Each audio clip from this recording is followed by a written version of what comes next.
राज्यातील व आपल्या भागातील नवनवीन बातम्या पाहण्यासाठी SM9 न्यूज मराठी या चॅनलला लाईक करा, सबस्क्राइब करा आणि शेअर करायला विसरू नका। झालेले आहेत आणि योगायोगानं आपला दुष्काळी माणूस आज आपल्या जिल्ह्याचा पालकमंत्री झालेला आहे।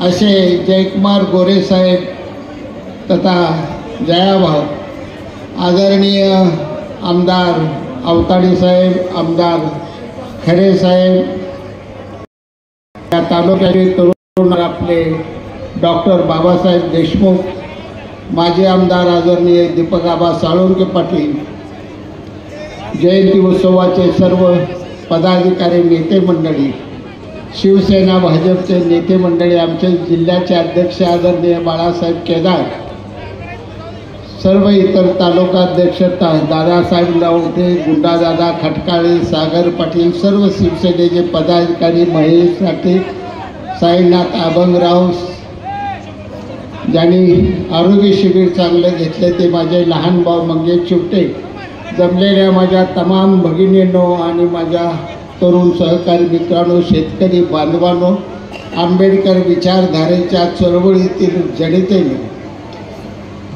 आज सांगोल्यासाठी सोन्याचा दिवस आणि वरून फुलाच्या रूपानं अमृताच्या धारा। आजचा दिवस उगवत असताना सूर्यनारायणानं सुद्धा स्वतःच्या किरणांना सांगितले की तुम्ही लवकर जा। आज बुद्धिमत्तेचा सूर्य असलेल्या महामानव डॉक्टर बाबासाहेब आंबेडकरांच्या पुतळ्याचं अनावरण होते, त्याचं पहिलं दर्शन घ्या आणि मग जगाला उजेड द्या। हे सूर्याला सुद्धा आज म्हणावं लागलं। बुद्धिमत्तेच्या जोरावर जगाच्या पाठीवरचं संपूर्ण नेतृत्व करणारी क्षमता असलेलं आपल्या महाराष्ट्राचे सुपुत्र, स्वातंत्र्याची चळवळ एका बाजूनं होत असताना, महात्मा गांधींचा अहिंसेचा लढा सुरू असताना, एका बाजूनं संपूर्ण देश अहिंसेचा मार्ग धरून स्वातंत्र्य मिळवत होता, दुसऱ्या बाजूला भगतसिंग, मदनलाल धिंगरासारखी, नाना टोपेसारखी क्रांतिकारी सुद्धा क्रांती करून या देशाला स्वातंत्र्य मिळवून येत असताना एक आत्मा मात्र संपूर्ण देशात तडफडत होता, असा विचारानं भांबवलेला होता आणि त्या आत्म्याचं नाव आहे डॉक्टर बाबासाहेब आंबेडकर। विचार करत होते, उद्या माझ्या देशाला, भारत मातेला स्वातंत्र्य मिळाल्यानंतर माझ्या 35% लोक जी गावकुसाच्या बाहेर राहिले, जनावरांपेक्षाही ज्यांचं हाल जीवन आज कठीण झालेलं आहे, ज्यांची अवहेलना केली जाते, ज्यांचा अपमान केला जातो, जे रस्त्यावर थुकल्यानंतर सुद्धा ते अपवित्र, रस्ता अपवित्र होतो म्हणून त्यांच्या गळ्यात गाडगी बांधली, अशा समाजाचं माझ्या काय होणार हा विचार रात्रंदिवस करत होते एक नेतृत्व ते डॉक्टर बाबासाहेब आंबेडकर।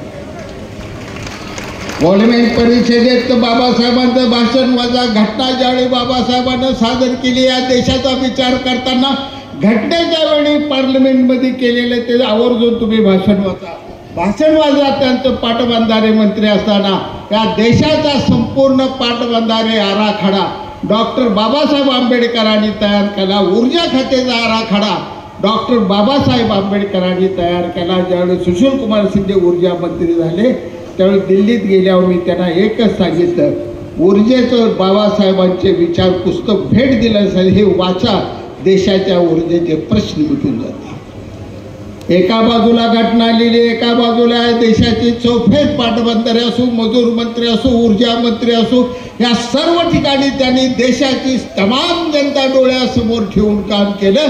आणि दुसऱ्या बाजूला 33% लोक जी गावकुसाच्या बाहेर होती त्यांना सन्मानानं BCच्या आत घातलं आणि पाटलाच्या वाड्या शेजारी आज बनसोडे वाघमाऱ्याचा सुद्धा वाडा झाला।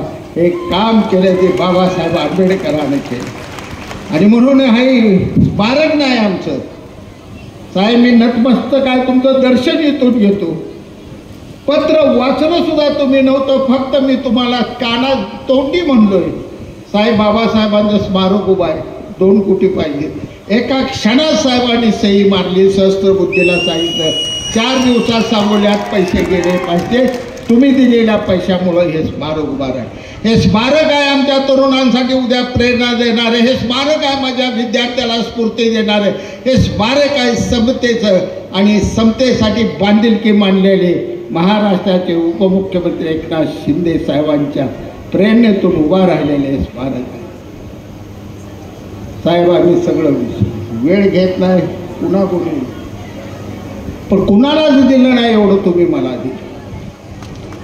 आणि साहेबांच्या अजून साहेबांना आकडं माझं माहीत नाही, ते आई शपथ तुम्हाला सांगतो. साहेब ज्यावेळी माझं आकडं बघते त्यावेळी साहेब डोक्याला हात लावते, एवढं हिनं कसं नेलं माझ्यापासून काही करणार नाही.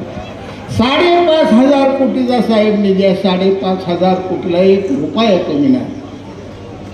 सगळी समाज मंदिर दिला. सांगोला शहरात 200 कोटी रुपये आपल्याला आणले तर 200 कोटी रुपये नाभिक समाजाला समाज मंदिर दिलं, परीट समाजाला दिलं, बौद्ध समाजाला 2 कोटी रुपये दिलं, मातक समाजाला 1 कोटी रुपये दिलं, लोणारे समाजाला 2 कोटी रुपये दिलं, हटकर समाजाला 1 कोटी रुपये दिलं.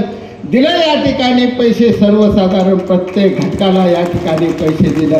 लिंगायत समाजाला सुद्धा या ठिकाणी जवळजवळ 85 लाख रुपये समाज मंदिर बांधण्यासाठी पैसे दिलं. कुठलाही समाज होलार समाजासाठी 1 कोटी रुपये या ठिकाणी दिले.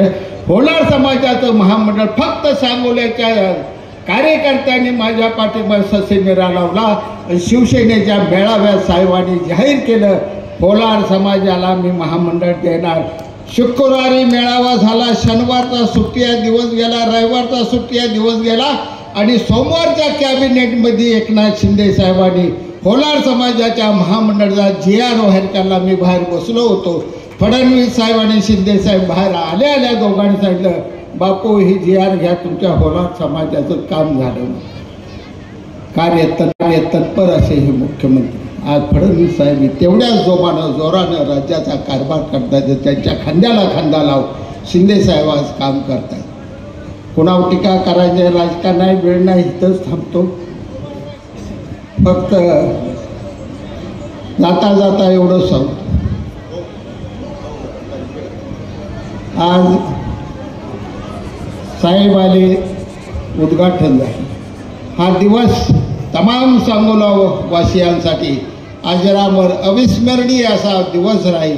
पुन्हा एकदा शिंदे साहेबांचे या ठिकाणी मनापासून आभार मानून पालकमंत्री जयकुमार गोरे साहेब, पर्यटन मंत्री शंभूराज देसाई साहेब यांचंसुद्धा मनापासून कार्यक्रम स्वीकारल्याबद्दल आभार मानतो. दोन्ही तिन्ही माझे जिवलग मित्र अवताडे साहेब असो, खरे साहेब, बाबासाहेब देशमुख असो, ते तर सर्वात जास्त माझे आवडते मित्र आहेत. त्यामुळे त्यांचंसुद्धा सगळ्यात मी मनापासून स्वागत करतो आणि इथंच माझा 2 शब्द संपवतो. जय हिंद, जय महाराष्ट्र.